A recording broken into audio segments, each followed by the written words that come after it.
Xorijiy investitsiya jalb qilgan qo'shma korxonalar faoliyati iqtisodiyotga qo'shilayotgan muhim hissadir. Uzex MG mas'uliyati cheklangan jamiyati qo'shma korxonasida bugungi kunda Xitoy texnologiyasi asosida turli hajmdagi g'ildirakli va zanjirli ekskavatorlar, yo'l siqish va tebranish roliklari, old yuklagichlar hamda greyderlar ishlab chiqarilmoqda. Korxonaning bugungi kundagi faoliyati va natijalari haqida muxbirimiz lavhasida so'z boradi. Ayni paytda biz ekskavatorlar ishlab chiqarilayotgan korxonadamiz. Bu yerda kuzatishingiz mumkin 50 turdan ortiq mana shunday mahsulotlar ishlab chiqariladi va e'tiborli tomoni mana shu korxonaning o'zida 150 nafar ishchi o'rni ham yaratilgan va eng asosiysi bu yerda ishlab chiqarilayotgan mahsulotlar import o'rni bosuvchi mahsulotlar turiga kiradi. O'zbekiston Xitoy bilan hamkorlikdagi qo'shma korxona bo'lib, qurilish va maxsus texnika ishlab chiqarishga ixtisoslashgan. Korxona faoliyati uchun $5 million xorijiy investitsiya kiritilgan. Korxonada shu kungacha 1930 dan ortiq turdagi texnik vositalar ishlab chiqarilib, buyurtmachilarga yetkazib berilgan. Korxonamiz 2014-yil tashkil topgan. Asosiy faoliyatimiz gidravlik ekskavatorlar, buldozerlar, avtogreyderlar kabi yo'l qurish texnikalarini ishlab chiqarish. Ular uchun yirik bo'g'inli metal konstruksiya butlovchi qismlarini ishlab chiqarish bilan shug'ullanamiz. Yiliga 500 ta texnika ishlab chiqariladi. Ularning asosiy yirik bo'g'inli butlovchi qismlari, import o'rnini bosuvchi butlovchi qismlari o'zimizda mahallashtirilib, 2021-yil Xitoyning XMG korporatsiyasining investitsiyasi hisobiga ishlab chiqarish yo'lga qo'yilgan. Korxonada nafaqat mahalliylashtirishga e'tibor qaratilgan, shu bilan birgalikda kelgusida yurtimiz iqtisodiyoti uchun foydali bo'lgan tashabbuslarga ham qo'l urish rejalashtirilmoqda.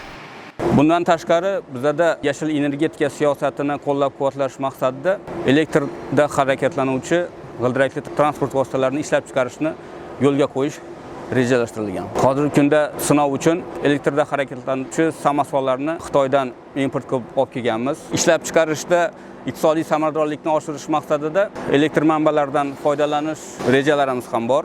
O'tgan yili 100 kilovat quvvatdagi quyosh panellari o'rnatilgan bo'lsa, bu yili 200 kilovatdagi quyosh panellarini o'rnatish rejamiz bor.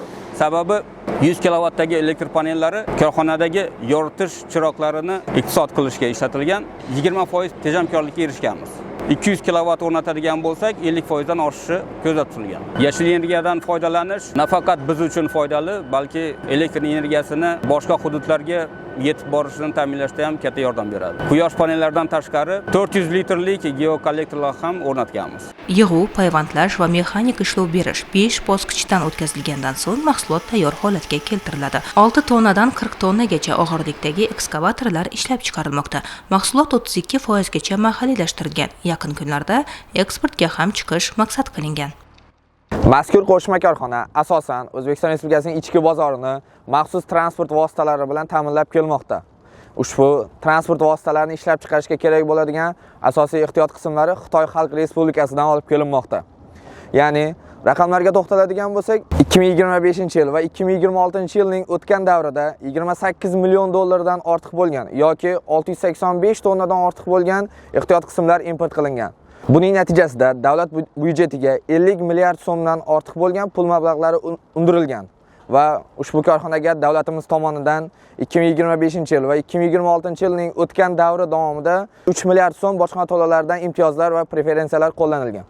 Korxonaning 2026-yilning o'tgan davrdagi tashqi savdo aylanmasi 2,6 million AQSh dollarini, 2025-yil davomida esa ushbu ko'rsatkich 25,7 million AQSh dollarini tashkil etgan. Bu O'zbekistonda Xitoy texnologiyasi va mahalliy ishlab chiqarish manbalari asosida tashkil etilgan kasbiy qurilish va maxsus texnika ishlab chiqaruvchi sifatida muhim ahamiyatga ega qo'shma korxonalardandir.